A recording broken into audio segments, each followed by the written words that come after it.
Leo watu wanachukulia umwezi ni kitu kidogo kidogo, yani wanashindwa kuchukua umwezi kuweza kupata faida zake. Ndugu zangu katika imani, watu ukiangalia jamii ilivyo kwa sasa hivi, kama tayari Ramadhani ishawachosha. Lakini ndio maana nikasema kwamba hii ni taratibu, yani kinyume na taratibu ya Mtume sallallahu alaihi wasallam, kama ilivyopokewa katika hadithi ambayo inatokana na mama Aisha radhiallahu anha, anasema ilikuwa desturi yake Mtume sallallahu alaihi wasallam itakapokuwa imekuja Ramadhani, hususa 10 la mwisho, basi hujipinda shadda mizana, ufunga kimwemwe, yani hujitahidi, yani kwa nguvu zaidi, na matokeo yake vile vile ahya lela, hata ule usiku vile vile anakesha kwa ajili ya kutumikia. Ni maana kwamba mtu atakapokuwa ameingia Ramadhani, tokea mwanzo hadi mwisho atakapo kwamba ajitume ili kuitafuta zile kheri ambazo zipo katika mwezi mtukufu wa Ramadhani. Ndugu zangu katika imani, mwezi wa Ramadhani una kheri nyingi. Wewe utakapokuwa unafanya jambo dogo tu, lakini thawabu zake zinakuwa kubwa, ikiwepo katika mambo ambayo yanatakiwa kufanyika katika mwezi wa Ramadhani mtu kudumu nayo, ni swala zima la usomaji wa Qur'ani. Hili jambo la usomaji wa Qur'ani, jamii ya watu wengi wamejisaulisha nalo. Inawezekana leo ni kumi la pili, tarehe 14 shaingia 10 la pili hili. Inawezekana tokea Ramadhani ianze kuna ambaye hajawahi kusoma Qur'ani hata siku moja. Sasa huyu itakuwa Ramadhani hii kafaidika nao nini? Ikiwa milango yake ya kheri imefunguliwa, iko wazi ili mtu aifikie kwa urahisi. Sasa katika milango ya kheri ni mtu kusoma Qur'an, ingawa kwamba hajawahi kusoma Qur'an, leo siku ya 14. Sasa huyu Ramadhani huyu itakuwa imemsaidia nini, au atakuwa kanufaika kitu gani? Ndugu zangu katika imani, hapa utapata kitu kimoja. Kuna baadhi ya watu ambao wako serious katika kufunga mwezi mtukufu wa Ramadhani, na wako serious katika kutumikia mwezi mtukufu wa Ramadhani, lakini kuna baadhi ya watu wao hawako serious katika mwezi ya ufungaji mwezi mtukufu wa Ramadhani wala kutumikia mwezi mtukufu wa Ramadhani. Ndio maana mwezi wakati unaingia mpaka unatoka, lazima utakuwa unapata makundi mawili. Kundi la kwanza ni watu ambao kweli wamesimama kidete wakafunga mwezi mtukufu wa Ramadhani. Ni nani aliyefunga mwezi mtukufu wa Ramadhani? Ni yule ambaye atajizuilia kula na kunywa kuanzia kutokeza alfajiri ya pili mpaka kutokwa jua, na akajiepusha na vyote ambavyo vinafunguza, vitamfanyia upungufu yani ile Ramadhani yake. Huyu ndo ambaye amefunga. Na aliyopo katika mengine akajihusisha na katika sehemu zote, nyanja zote za kiibada, katika swala za fardhi akawa yupo, katika swala za kablia na baadia yupo, katika usomaji wa Qur'ani yupo, katika hali zote akawa anajitumikisha nazo. Huyu ndiye ambaye kafunga mwezi mtukufu wa Ramadhani. Kwa hiyo kundi la pili ambao wanakuwa katika mwezi mtukufu wa Ramadhani lakini hawako serious, ni wale ambao kwamba mtu mwezi mtukufu wa Ramadhani umeingia huu, akawa yeye anashinda tuna njaa, au kwamba anafunga kuanzia mchepuko wa alfajiri ya pili mpaka kutokwa jua, lakini hajihusishi na jambo lolote katika yale mambo ya kheri, usomaji wa Qur'ani, kuswali na kablia na swala za fardhi na mengineyo, akawa hajihusishi. Sasa huyu anahofiwa, akaambiwa kwamba huenda akawa kama huyu kafungasha, na akawa na matendo ya kiziada akawa anayafanya. Mtu kafunga lakini akajishughulisha kwa kucheza madrafti, akajishughulisha kwa kucheza makarata, akajishughulisha kwa mambo mengi ya kipuuzi. Sasa huyu inaambiwa kwamba huyo hakufunga, hakuwa serious katika ufungaji wake, bali yawezekana akawa kwamba yuko katika hukumu ya wale ambao wamefungasha, akawa sio wale ambao wamefunga. Ndugu zangu katika imani, lengo la funga, Allah tabaraka taala asema la'allakum tattaqun, ili muwe wacha Mungu. Ramadhani inataka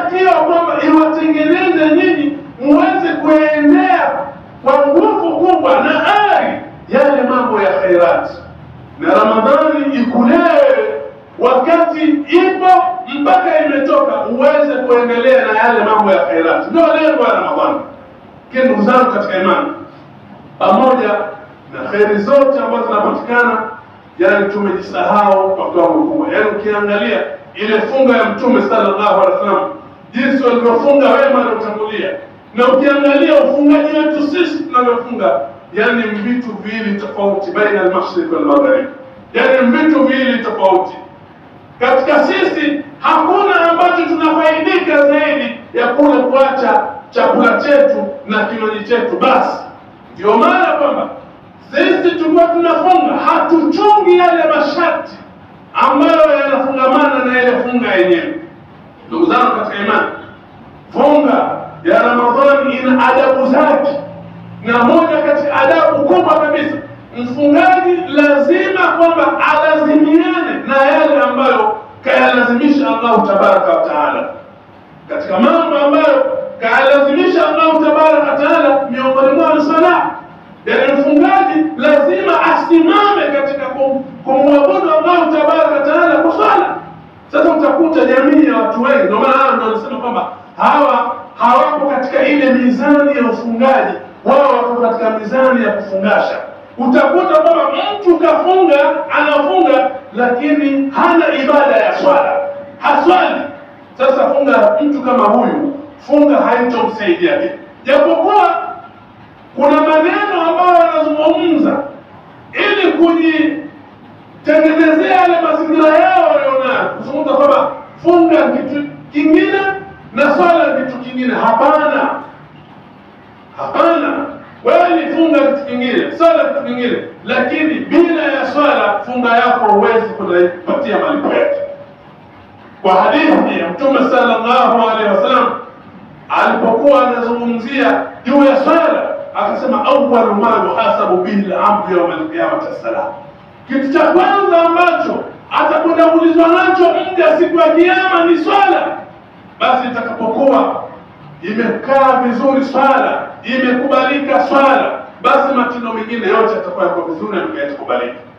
Lakini ikiharibika swala, ikiwa haipo vizuri swala, matendo mengine itakuwa yote pia yatakuwa yameharibika. Sasa wewe unafunga alafu huna swala, ujilazimishi na yale ambayo Allah kayalazimisha yatekelezwe ikiwepo swala, sasa itakuwa wewe funga yako ina walaki.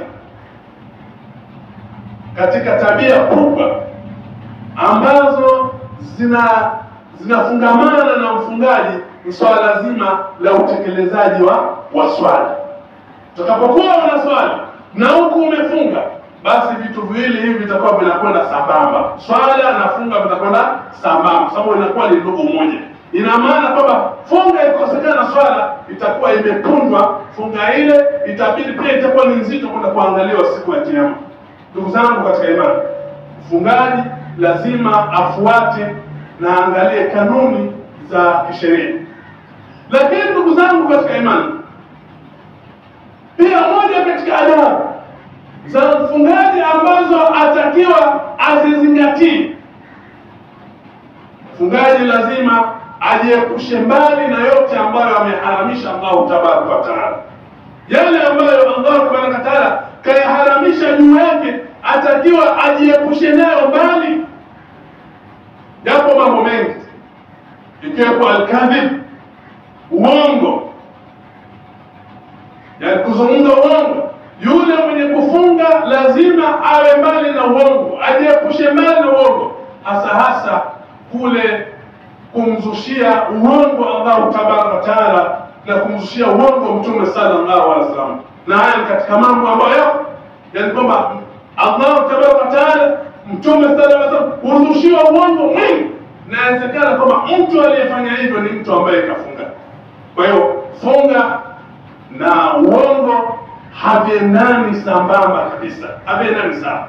Ndio maana Mtume sallallahu alaihi wasallam akazungumza, man kadhaba alayya mutaammidan falyatabawa maq'adahu minan nar, yule ambaye atanizushia mimi uongo kwa makusudi, akakusudia mimi kunizushia uongo, basi falyatabawa maq'adahu minan nar, na jiandae makazi yake ya motoni. Fungaji lazima ajiepushe mbali na yale mambo ambayo kayaharamisha Allah tabaraka wa taala, ameyakataza, ameharamisha Mtume Muhammad sallallahu alaihi wasallam.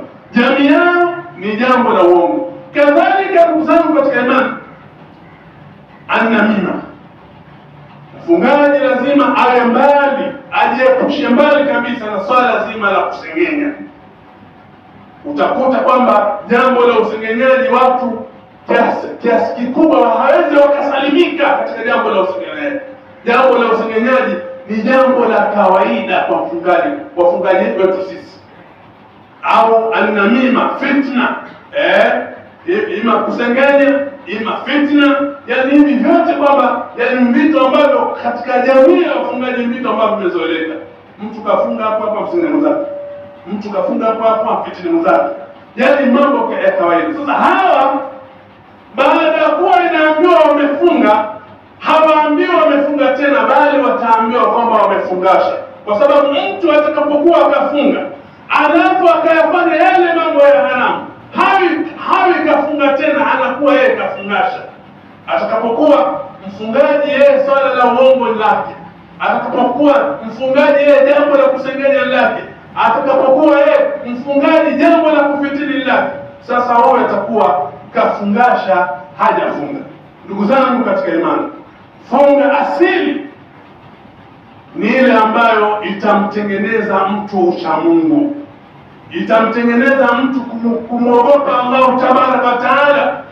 Ndugu zangu katika imani, mfungaji kama nimezungumza, lazima kwamba ajiepushe yani na mambo yale ya kilahwi, mambo ya haramu. Mambo ya haramu kama vitu vya haramu, kama mtu mfungaji kutumia sigara, kutumia ugoro.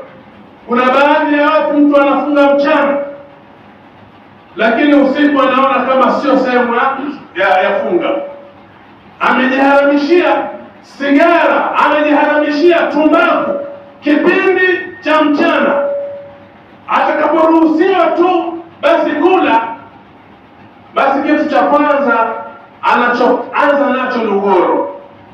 Kitu cha kwanza anachoanza nacho ni sigara, kana kwamba kahalalishiwa. Kwa hiyo huyu pia unahofiwa akawa katika watu ambao wamefungasha hawakufunga, sababu vile vitu vya haramu bado anaendelea navyo. Sababu sigara ni haramu wakati wote, yani kipindi cha Ramadhani na nje ya Ramadhani. Sigara ni haramu wakati wote, mchana wa Ramadhani na usiku wa Ramadhani. Sababu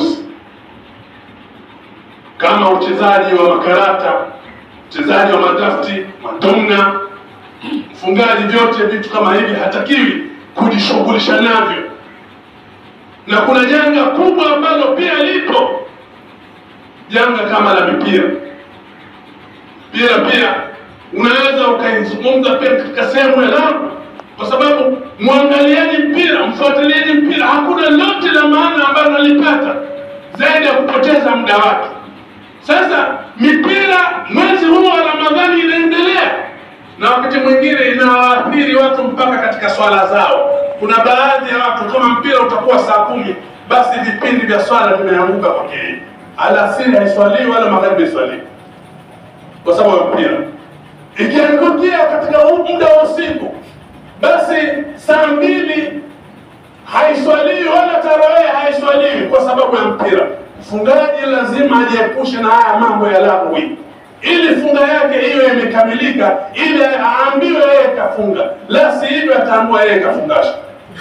Ndugu zangu katika imani, hakuna budi kila mmoja ajitathmini hapa alipofikia leo. Kiwa tunataka kugawa mwezi, je, funga yangu iliyopita ipo sawa sawa? Nimefunga kwa utaratibu wa kisheria au nimefungasha? Kama kuna kasoro nyuma, basi unatakiwa uweze kurekebisha kasoro hizi katika siku ambazo zinafuatia, kwa sababu ni hatari kubwa kuingiliwa na mwezi wa Ramadhani alafu usinufaike ndani ya mwezi ule. Inawezekana ikawa ni mwezi wako wa mwisho. Ndio maana hata Mtume sana alipokuwa anapanda mimbar alijiliwa na Jibril, lakini akaitikia amina 3. Moja hapo ni hiyo kwamba kazungumza yani awe katika laana ameruka patupu. Yule ambaye atakuwa kaingiliwa na Ramadhani, kaishi ndani ya mwezi mtukufu wa Ramadhani mpaka ule mwezi ukatoka, ikawa yeye hakupata rehema zake Allah tabaraka taala, hakurehemiwa, hakusamehewa, hakuachwa huru na moto, bali akawa faidika nalo katika Ramadhani yake hakuna zaidi ya mambo ya kipuuzi, hakuna zaidi ya mambo ya haramu, na wengi wanakuwa katika hali hiyo. Tusihifadhini funga zetu, tuhakikishe tunasimamia katika funga ile ambayo amefunga Mtume sasa na amefunga masahaba wake. Ibadallah, astaghfirullah, innahu huwal ghafurur rahim wal barakatuh.